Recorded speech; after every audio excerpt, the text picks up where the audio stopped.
ஆண்டவர் இரட்சகருமாக இயேசுவின் இனிதான நாமத்தினால் இந்த மாதத்தின் கடைசி நாளில் உங்கள் வாழ்த்துவதில் மிகுந்த சந்தோஷம் அடைகிறேன். கர்த்தர் கிருபையாய் 10 மாதங்கள் நம்மளை பாதுகாத்தார். எவ்வளவோ பாடுகள், நெருக்கங்கள், இழப்புகளை சந்தித்த பாதைகள் கூட உண்டு. ஆனாலும் அவர் அனாதி தீர்மானத்தின்படி, சித்தத்தின்படி காரியங்கள் நடத்தி வருகிறார். இந்த மாதத்தின் கடைசி நாளை நம்மை காணும்படியாக செய்திருக்கிறார். அதற்காக நம்ம ஆண்டவருக்கு நன்றி செலுத்தித்தான் ஆக வேண்டும். ஆண்டவர் அதை எதிர்பார்க்கிறார். நன்றியுள்ள இருதயத்தை நம்மிடத்தில் எதிர்பார்க்கிறார். வேதத்திலே லூக்கா எழுதின சுவிசேஷம் 17ஆம் அதிகாரம் 17ஆம் வசனத்தை நான் வாசிக்கிறேன். அப்பொழுது இயேசு, சுத்தமானவர்கள் 10 பேர் அல்லவா, மற்ற 9 பேர் எங்கே என்று சொல்லி கேட்கிறார். குஷ்டரோகிகள் 10 பேர் இயேசுவிடம் வருகிறார்கள். தூரத்தில் நின்று, இயேசுவே எங்களுக்கு இறங்க, நாங்கள் சுகமாகிறோம் சொல்லி கேட்கும் பொழுது ஆண்டவர் என்ன பண்ணுகிறார், நீங்க போய் உங்களை ஆசாரியருக்கு காண்பீங்கள் சொல்லும்போது போகிற வழியிலே 10 பேரும் சுகமடைகிறார்கள். ஆனால் ஒருவன் தான் திரும்பி வந்து ஆண்டவருக்கு நன்றி செலுத்தி அவருக்கு மகிமை செலுத்தினான் சொல்லி வேதம் சொல்கிறது. அவன் சமாரியனாயிருந்தான் சொல்லப்பட்டிருக்கிறது. ஆண்டவர் சொல்றார், நல்லதுப்பா, சந்தோஷம் சொல்லி அனுப்பியிருக்கலாம். அவன் கேட்கிறார், 10 பேர் அல்லவா நீங்கள் சுகமானீர்கள், உங்கள் குஷ்டரோகம் சுகமானதே, மற்ற 9 பேர் எங்கே, உன்னோடு இல்ல 9 பேரை காணவில்லைன்னு சொல்லி கேட்கிறார். நம்முடைய வாழ்க்கையில கூட இன்னைக்கு அநேக நேரத்தில் நாம் என்ன பண்ணுகிறோம், பிரச்சனைகளை தான் பார்க்கிறோம், சூழ்நிலைகளை தான் பார்க்கிறோம். அதன் மத்தியிலும் நன்மையான காரியங்கள் இருக்கிறது, ஆண்டவர் நடத்தின பாதைகள் இருக்கிறது, அதற்கு நன்றி செலுத்த மறந்து விடுகிறோம். அநேக நேரத்தில் சிலர் மற்றவரிடம் 10 காரியங்கள் அல்லது பார்க்கும்போது அதில் உள்ள குறைவு தான் 9 நல்ல காரியங்கள் இருக்கும், ஒன்றே ஒரு குறைவு இருக்கும், அதைத்தான் சுட்டி காண்பிப்பார்கள். சிலர்கிட்ட 9 காரியங்களும் ஏற்றுக்கொள்ளக்கூடியதா இருக்காது, ஒரு நல்ல காரியம் இருக்கும்.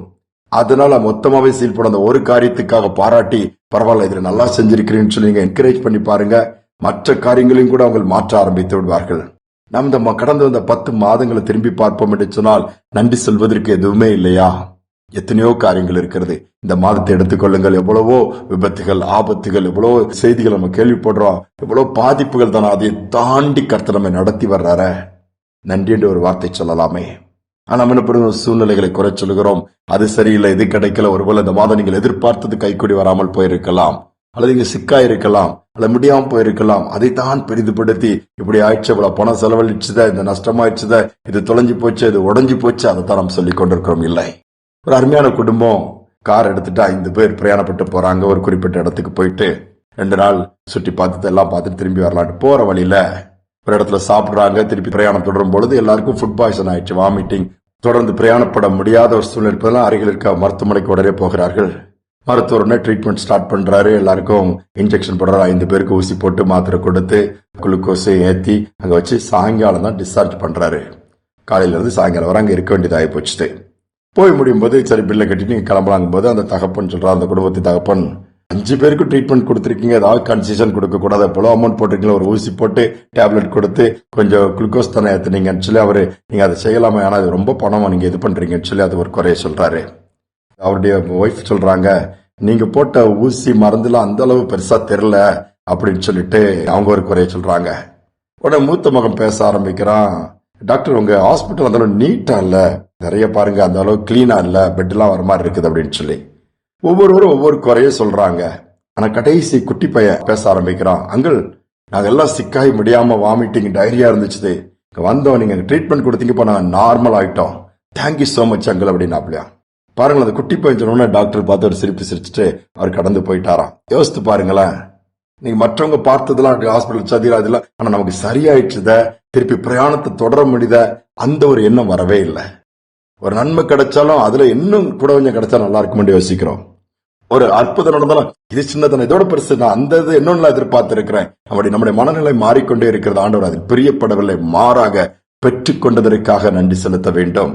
இம்மட்டும் ஆண்டவர் கூட இருப்பதற்காக நன்றி செலுத்துவோம். தொடர்ந்து நடத்த வல்லவர் சொல்லி அவருக்கு நன்றி செலுத்தி பாருங்களேன், அவருக்கு மகிமைப்படுத்தி பாருங்க.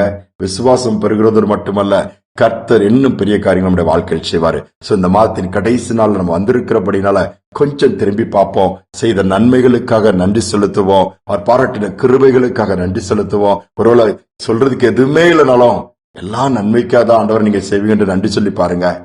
நன்மைக்கான வாசல்களை கர்த்தர் திறந்து புதிய மாதத்துல புதிய நன்மைகளை நமக்கு கொடுப்பாரு. நம்முடைய கண்களின் பார்வை மாற்றிக்கொள்வோம். குறை பார்க்கிறவர்களாக அல்ல, குறை கண்டுபிடிக்கிறவர்கள் அல்ல, குற்றம் சாட்டுகிறவர்களாக அல்ல, முறுமுறுக்கிறவர்கள் அல்ல, மாறாக தேவன் கொடுத்த நிறைவு, தேவன் கொடுத்த சுகம், பலன், கிருபைகளுக்காக நன்றி செலுத்துவோம். ஆண்டவர் மகிமைப்படுவார். நம்முடைய வாழ்க்கையின் காரியங்களும் தொடர்ந்து ஆசீர்வாதமாக இருக்கும். ஜெபிப்போம். அன்பின் தகப்பனே, கடந்த 10 மாதங்கள் பாதுகாத்திருக்கீங்க. இந்த மாதத்தின் கடைசி நாள்ல வந்திருக்கிறோம். தொடர்ந்து உடைய கிருபை எங்களை தாங்கட்டுப்பா. செய்த நன்மைகளுக்காய் உள்ளத்தின் ஆழத்திலிருந்து கோடி கோடி நன்றிகளை ஏறெடுக்கிறோம்ப்பா. பாராட்டின எல்லாவித கிருபைகளுக்காக, இரக்கங்களுக்காக, நடத்தி வந்த பாதைகளுக்காக, செய்த அற்புதங்களுக்காக, அதிசயங்களுக்காக நன்றி செலுத்துகிறோம். ஏன்னா நீங்கள் வாழ்க்கையில நன்மையானதை தருகிறவர். நீர் தவறு செய்யவே மாட்டீரப்பா. தொடர்ந்து ஒருவேளை சோர்ந்து போய், நம்பிக்கையிழந்து போய், இந்த மாதம் எனக்கு இருக்குதுல, இந்த வருஷத்துல ரொம்ப மோசமான மாதம், ஏற்றுக்கொள்ள முடியாத காரியங்கள்லாம் நடந்துருச்சு சொல்லி புலம்புகிற பிள்ளைகள் இருந்தாலும், இல்ல அதுலயும் நன்மை இருக்குல்லப்பா, அதை காண்பீங்க, நன்றி சொல்லி புதிய மாதத்துக்குள்ள பிரவேசிக்கக்கூடிய பாக்கியத்தை கொடுங்க. தாழ்த்தி ஒப்பு கொடுக்கிறேன். இந்த நாளும் உடைய நடத்தல் இருக்கட்டும். துதிகான மகிமை ஏற்றுக்கொள்ளும் இயேசுவின் நாமத்தில் பிதாவே, ஆமேன், ஆமேன். ஆண்டவர் நன்றியுள்ள இருதயத்தை எதிர்பார்க்கிறாரு, நன்றிகளை எதிர்பார்க்கிறார். நன்றி சொல்லி இந்த நாளை தொடருவோம். மீண்டுமாய் புதிய வாரத்திலே சந்திப்போம். God bless you.